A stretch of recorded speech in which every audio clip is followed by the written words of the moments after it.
This is Newsfeed, the AM edition. I'm Andy Ngati. Thanks very much for staying with us. So the COVID-19 pandemic has hit the country's real estate industry hard, resulting in an industry-wide slowdown. However, in the midst of the slowdown, there's been a surprising uptake in a sector that few industry stakeholders could have predicted, and that's the industrial real estate.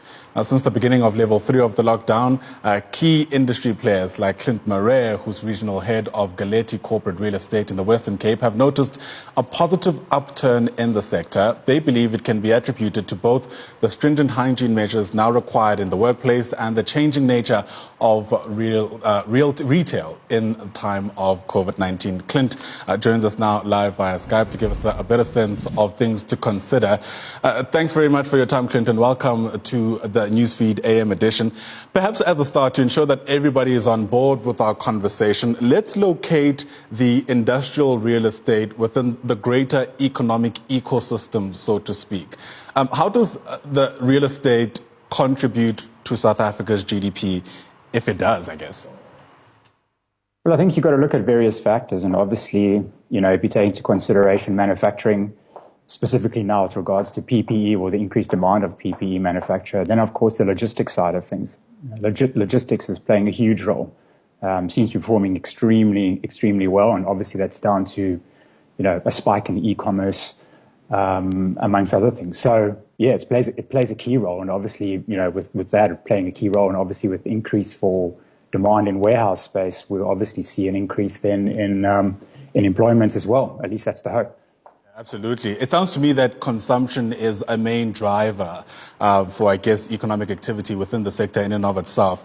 But with COVID-19 having such contradicting effects on consumption, it becomes difficult to almost presume where in the sector it might be best to start investing. Well, I guess that's the big question, isn't it? And I suppose if we had a crystal ball, excuse me, we might be able to invest a lot more wisely. But I guess, there's so many varying factors that one needs to take into consideration, and also depends on what level you're wanting to invest in. Is it mini units? Is it on the larger scale in terms of, up to 20, 50 million plus in the logistics sector? So the factors one needs to take into consideration, amongst many others, is, area. Is the area well located? Does it trade well? Is there a strong tenant base? Is it well located for easy access to national roads, ports, airports, et cetera, et cetera? So there's quite a few things to take into consideration, but that's where, we come into play, and we're able to assist, make those wiser decisions and financial viable decisions. Right. And I imagine landlords are some of the stakeholders who might be coming to you for that service. What opportunities are there specifically for those people?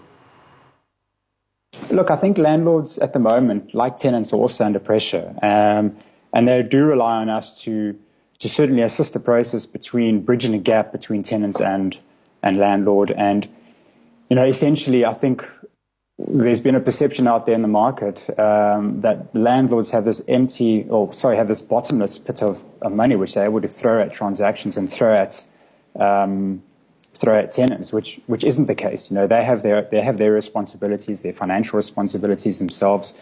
So landlords do look to us to try and bridge that gap. At the same time, landlords have a responsibility with their own assets to make sure that they're ready for potentially what potentially could be a quick turnaround in occupation from tenant requirements. Often, people within the industry speak about a need to also start providing incentives for tenants, which might be a bit difficult considering the picture you've just painted about where landlords find themselves. Do you get a sense that there is room to start providing more incentives to tenants in order to boost some activity within the industry? I think so. It is very much a case-by-case scenario. We've seen, for instance, there's certain transactions we're busy with at the moment where there's been up to 4 months rent-free upfront, been on offer, dramatic or certain reduction in prices or reduction in rental rates. However, it's not a standard, it's not a blueprint going forward. It's simply case-by-case scenario where we have seen where some landlords are definitely prepared to negotiate, but at the same time not give away the property. Yeah, which is difficult because a big part of, I guess, keeping economic activity happening is to allow a space where the demand is being met by supply, so to speak. But we are also seeing some positive signs. And if our research is correct, you attribute this largely to some hygiene measures that have been introduced in the advent of COVID-19. Speak to us about how, that's sort of unfolded over the past few weeks. Yeah, I think specifically since level 3 has come to the fore, obviously more and more people are allowed back in office, obviously under, stringent measures. But, obviously PPE manufacture and distribution means that it's a key sort of, how can I put it? It's almost like a key market at the moment. And that's obviously assisted the economy to sort of, a slight boost. Which is positive, and we are seeing increase in activity all around in all sectors. But I think manufacturing, the true picture is probably only going to be seen, in the coming months. Yeah.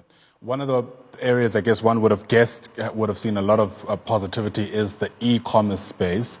How is this likely, if at all, to change the landscape in the industrial real estate agency space?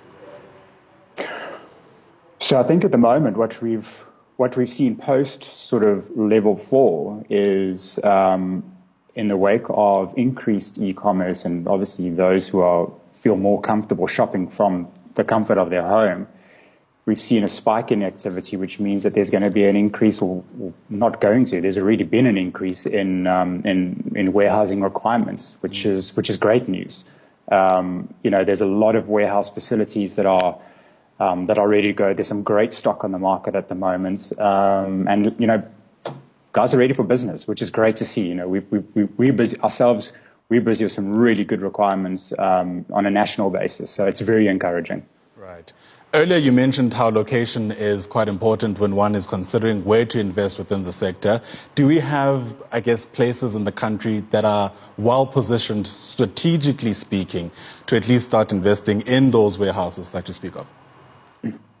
Yeah, I think obviously I know Western Cape better than most areas, but certainly within the Western Cape we've got some key areas which have traded well over the years.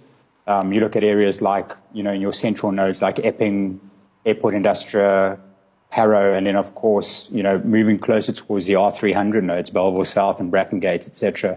The West Coast node is also a very important node. It's also traded well over the years, and there's a lot of new development happening there as well. So within Cape Town, that's certainly the case. East Rand, Johannesburg, also there's some great opportunities over there, some great warehousing going up, and also at the same time some development opportunities. So you want to make sure that your areas that you're investing in are well traded and essentially accessible to to highways and, as I said, ports and airports, as I mentioned earlier. Absolutely. Well, Clint Marette, thanks very much for your time and for getting us into the picture insofar that space is concerned. Clint is the regional head of Galetti Corporate Real Estate in the Western Cape. And as is the case with most things with COVID-19, only time will tell once we try to figure out how things are likely to develop. Clint, thanks very much.